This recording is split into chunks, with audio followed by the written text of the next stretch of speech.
Bismillah, Assalamualaikum warahmatullahi wabarakatuh. Kenalkan, saya Nur Hayati dengan NIM J1A1181160.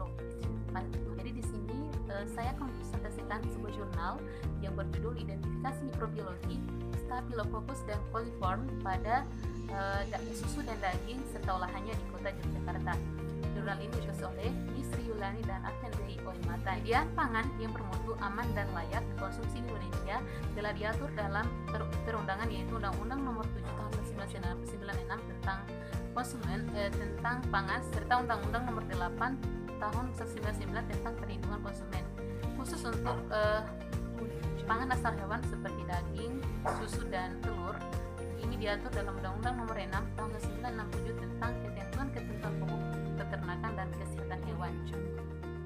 Tujuan dari pemeriksaan mikrobiologi makanan ini adalah yang pertama, untuk mengetahui jenis kontaminan yang terdapat dalam sampel daging dan susu serta jumlahnya. Yang kedua, untuk mengetahui pertumbuhan dan jumlah kontaminan sampel yang diperiksa pada berbagai macam media biakan. Kemudian alat dan bahan. Pertama, bahan yang digunakan dalam pemeriksaan ini adalah pertama daging ayam mentah, kedua daging ayam olahan, yang ketiga susu segar berupa susu pasteurisasi UHT dan susu UP2KH. Kemudian alat-alat yang digunakan antara lain timbangan, tabung reaksi steril, shaker, pipet, penyedot pipet, cawan petri, gunting, mortir, penangas air, inkubator, alat berhitung serta bahan media untuk penanaman bakteri. Selanjutnya adalah waktu dan tempat. Jadi pemeriksaan mikrobiologi pada makanan dan produknya dilaksanakan pada bulan Agustus 2010 di tempat di laboratorium Kesmapet KH UGM. Lanjut kepada metode. Jadi dalam pemeriksaan mikrobiologi makanan ini ada dua metode dilakukan. Yang pertama adalah pemeriksaan total jumlah bakteri dengan metode hitungan cawan. Yang kedua, pemeriksaan total jumlah bakteri dengan metode tuang. Jadi yang pertama, metode hitungan cawan. Langkah awalnya yang pertama, tabung reaksi untuk pengeceran metode tuang dan cawan masing-masing diberi label. Pengeceran 10/1, 10/2 sampai 10/4. Untuk pengeceran susu dan daging segar, sedangkan daging olahan labelnya 10/1, 10/2 sampai 10/3 saja. Langkah kedua, masukkan 9 ml Ringer solution pada setiap tabung pengeceran. Ketiga, sampel daging dan olahannya diambil 5 gram, ditambahkan 45 ml Ringer solution, diitirkan ke dalam tabung pengecer G1 10/1 lalu dihomogenkan. Pengeceran dilakukan sampai 10/4 untuk daging segar dan 10/3 untuk daging olah. Itu dilakukan secara 3 kali percobaan. Kemudian setelah beku, kemudian diinkubasikan pada suhu 37 derajat Celcius selama 24 sampai 48 jam. Kemudian jumlah koloni dihitung. Kedua, perhitungan dengan metode tuang. Pertama, sampel daging 25 gram diambil, tambahkan 225 ml Ringer solution dan dibuat ekstranya sebagai pengeceran 10 derajat. Diambil 1 ml ekstrak pada pengeceran 10 derajat dan dimasukkan ke dalam tabung pengeceran ke-1 10 derajat lalu dihomogenkan. Pengeceran dilakukan sampai 10. Seperti yang pertama, setelah menjadi diinkubasikan pada suhu 37 derajat Celcius selama 24 sampai 48 jam, kemudian jumlah koloni dihitung.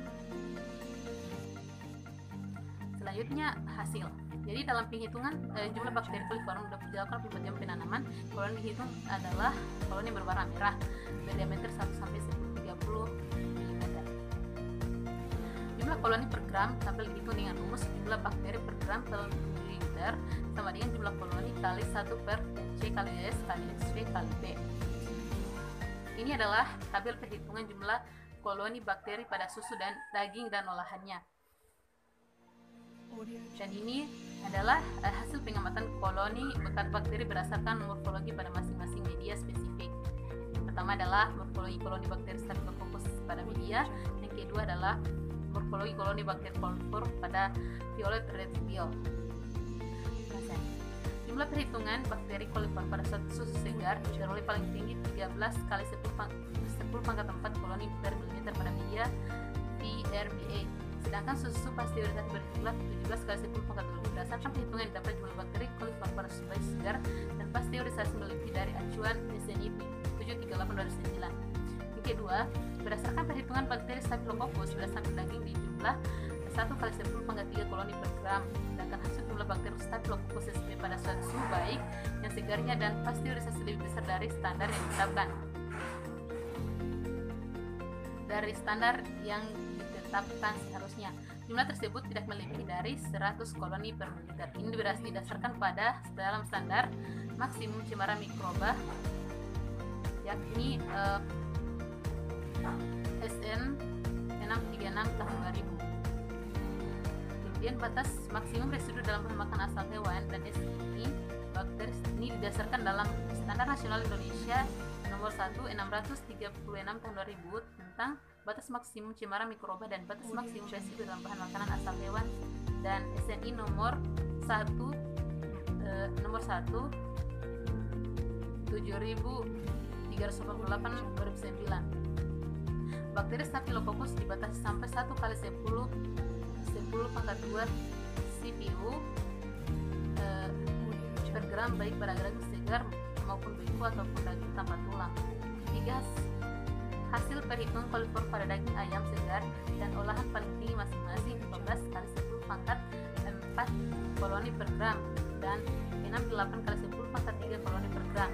Jumlah tersebut harusnya tidak melebihi dari standar yang ditetapkan SNI 738/2009 yakni 1/10⁻² koloni gram dan 10 koloni per gram, sehingga dikatakan sampel daging ayam dan susu diperiksa belum memiliki kualitas yang baik. Selanjutnya adalah kesimpulan. Dari hasil pemeriksaan di laboratorium Kesmavet didapatkan bahwa terdapat kontaminan bakteri coliform dan Staphylococcus pada sampel daging dan susu serta olahannya. Demikianlah presentasi dari saya, lebih dan kurangnya mohon dimaafkan dan semoga bermanfaat. Assalamualaikum warahmatullahi wabarakatuh.